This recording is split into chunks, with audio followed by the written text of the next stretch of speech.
Nobody says her name out loud in the locker room when the draw goes up. That is the part people would not believe. Everybody crowds around that sheet. Everybody finds their own line. And if her name is anywhere near yours, you do not react. You just look at it a second longer than you look at anything else, and then you go find your physio. And 3 of us did exactly that in June, and none of us admitted it. Wimbledon, centre court, first round. My joint needed 3 sets and a tiebreak to beat a 44-year-old woman playing her first singles match in nearly 4 years. 6-3, 7-6 in the second, 6-3. Read that middle set again. Almost every player in that building watched it on a screen somewhere, and I know because the physio room went silent for about 2 hours and nobody was on their phone. That is not nostalgia. Nostalgia is fun, and it does not make professionals nervous. What makes professionals nervous is arithmetic. And the arithmetic on facing Serena Williams right now is worse than anything else on the tour. And I do not think the public has done the math even once. Beat her, and you have beaten a 44-year-old mother of 2 who is ranked outside the top 600 in doubles at the start of the summer. That is the story that runs. Nobody writes that you played well. Nobody writes that you handled the occasion. You get a sentence, and the sentence is about her age. Lose to her. And that is your entire career now. Not a line in your career. Your career, 20 years from now, somebody will introduce you at a charity dinner as the player who lost to Serena in her comeback, and every match you ever won will sit behind that one sentence forever. And there's nothing you can do about it afterward. Maya handled it beautifully, and she still lives in that story now, and she won. And think about what that means for the rest of us. The winner gets absorbed into somebody else's chapter. There is no version of that match where you walk out with your own narrative intact, and every single one of us understands that the moment we see the bracket, the crowd is the other thing, and honestly, nothing in your career prepares you for it. You are not playing her. You are playing 8,000 people who all decided before the coin toss which result they want, and they are not shy about it. Every winner she hits, the noise arrives before the ball lands. Every error you make, there is a small collective lift in the room, and you feel it in your chest. And you have to keep playing anyway. I have been the villain in a home crowd's fairy tale a few times.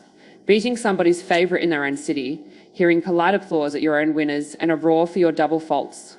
It is survivable, and it is not the same as this. This is a whole stadium quietly asking you to stop existing for 2 hours and being lovely to you about it. Practice courts tell you everything about how the tour actually feels. Players invent reasons to be on the court beside hers. They stretch longer than they need to. Coaches with nothing to do that afternoon suddenly have to check a string. Tension over there. Nobody calls it what it is. Half the locker room grew up with the poster. And posters do not stop working just because you got good enough to be in the same draw. Her serve is still there. That motion did not leave. The speed on the second one has changed. The recovery between points is different. Everything you would expect at 44 is exactly as you would expect. But the toss and the load and the way she finishes a service game she has decided to hold, that is untouched. And if you have never returned it before, you are learning it live in a grand slam in front of a crowd that wants you gone. And nobody has a book on her. And that is the piece that actually keeps coaches up. Every player on tour has 4 years of match footage on them, patterns, tendencies, second serve locations under pressure. The current footage on her is a handful of doubles matches and 1 singles match on grass. Everything else is from a different body and a different era. And you cannot prepare for a player who does not have a recent profile, so you end up preparing for a memory. You watch 2015, 2017, you watch the 2022 US Open, and your coach says the patterns will have changed. And you both know that is only a guess. And then you walk out there, and she does something from 2013, and you have no idea whether it is a habit or an accident. And by the time you decide, you are down a break. I came up in her era and never got her at her peak, and I have complicated feelings about that. I turned professional and spent years nowhere near the top while she was winning everything. And by the time I was good enough to be in her half of the draw, she was gone. Players my age have this strange gap in our careers, this thing we never got tested by. And some of us are honest about it, and some of us are not. 31 years old before my first Australian Open semi-final, 32 now, 3rd in the world, and still no major. So I'm not exactly the person to lecture anyone about timelines. What I know is that the years I spent not being ready were the years she was making it look inevitable, and it never was inevitable, and I understand that much better now than I did at 25. What she has been doing this summer is genuinely harder than what she was doing at 30. Queens in June, with Victoria Mboko, won a match. Then Mboko got hurt in singles, and the event ended early. Berlin with Karolina Machova out in the first round. Wimbledon singles, 3 sets against a 20-year-old, doubles record for the year, 1-1. Those are the actual numbers, and they look like nothing on paper. They are not nothing. Every one of those matches was played by somebody with nothing left to prove, in front of cameras that only came for her, with a body that has to be negotiated with every morning. You cannot hide at that level. There is no soft draw for a wild card, and she keeps taking the entry anyway. The knee at Wimbledon derailed the reunion. And Venus said afterwards that her sister was very unlucky, and that word stayed with me because it is exactly right. Everything was in place. The wild card, the doubles draw, the two of them on the same court for the first time since 2022, and a body at 44 gets a vote in that, and it voted. Now they have the wild card here in Cincinnati, and the two of them are actually going to play together again. First time on the same court since the 2022 US Open. Every player in this facility knows the schedule for that match.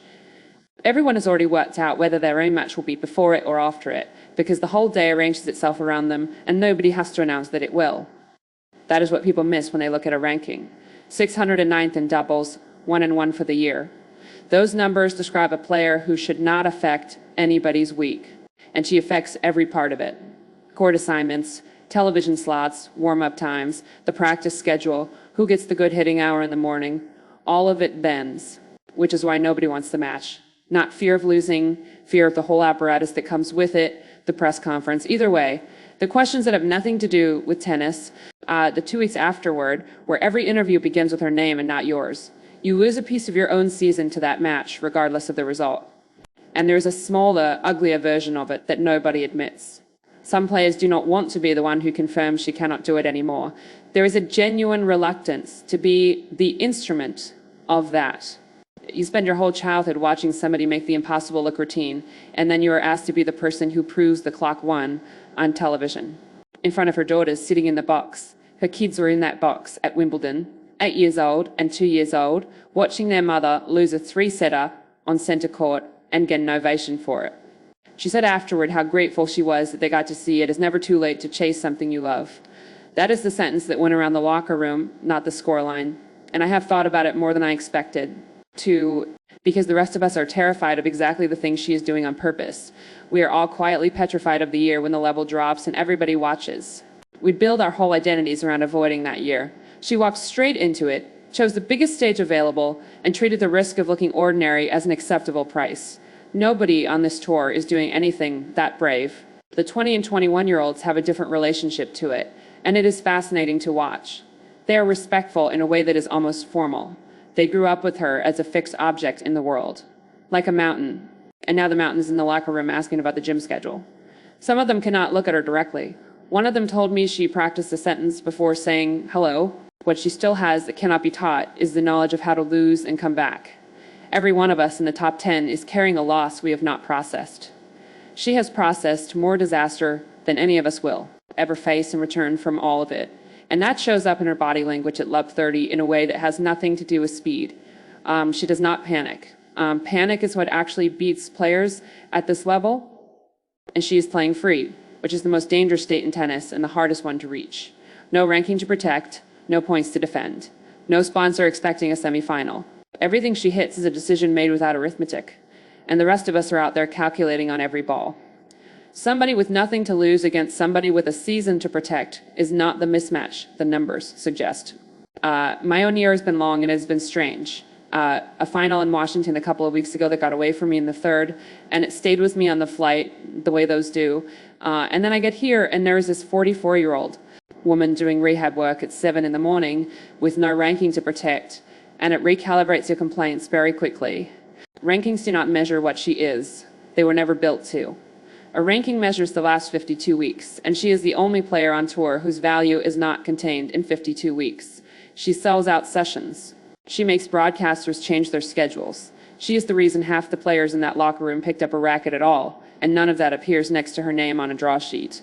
So if the sheet went up tomorrow and my name was across from hers, I would take it. Not because I am confident, but because you get one chance in your life to be inside a thing like that. And I've watched enough of my own career pass without those moments to understand what they are worth. I would lose sleep the night before, and I would take it every single time. And I would probably lose the story either way. That is fine. Some players are bigger than the results they produce, and pretending otherwise is how you end up bitter at 35. She earned that. She earned it over 25 years, and the fact that a doubles ranking of 609 cannot dent it should tell everybody something about what the rankings actually measure. What I would say to the players avoiding it, and there are a few, is that the discomfort is the whole point. You do not get many afternoons where the sport asks you a real question. Most of our matches are transactions. That one would be a question, and you would find out something about yourself that no amount of gym work will ever tell you. She is not going to win this tournament. Everybody knows that, including her, and it is not the reason she is here. She is here because she can still hold a service game against professionals on a hard court at 44. And because two sisters get one more chance to walk out together, and because her daughters are old enough now to remember watching, those are better reasons than most of us have for being anywhere. Hitting with her is its own education. The ball comes off her strings heavier than the speed gun suggests, and it lands in the part of the court where you have to make a decision instead of a swing. 20 minutes of that, and your timing feels late for the rest of the day. Players who have shared a practice court with her talk about it afterward in the way you talk about weather. The doubles version is worse, and this is the part almost nobody thinks about. In doubles, she is standing 8 feet from you at net, and you have to serve past a woman who has read second serves for a quarter of a century. There's nowhere to hide a ball, and when it is the two sisters together, they move to each other without looking, because they learned that footwork on the same court as children. What also happens is that your own team stops being yours for about 3 days. Your coach's phone starts going, cousins you have not heard from in years want tickets. Someone from a sponsor asks if you can get a photograph afterward. Your father asks if he should fly in. All of it is affectionate, and all of it lands on you, and none of it lands on the other player, because she has lived inside that noise since she was 17. And sessions sell out when her name is on them. Grandpa says, night session, the lot, every player benefits from that, including the ones who will never share a court with her. Because attendance and broadcast money are how this tour funds itself, and she still moves both more than anybody currently playing. Nobody in the locker room says, thank you for that, out loud, either. And the officiating gets strange, too. Not unfair, just charged. A close call goes against her, and 8,000 people express an opinion, and the chair has to sit in that for 30 seconds while you stand there bouncing a ball, trying to hold on to whatever rhythm you had. You are not just managing an opponent. You are managing a room that has already picked a side in real time, point by point. When that draw sheet goes up this week, watch the room instead of the sheet. Watch who lingers. Watch who checks it twice and says nothing. Everybody in there wants to be near it, and nobody wants to be in it. And that is the most honest compliment this sport has ever paid anybody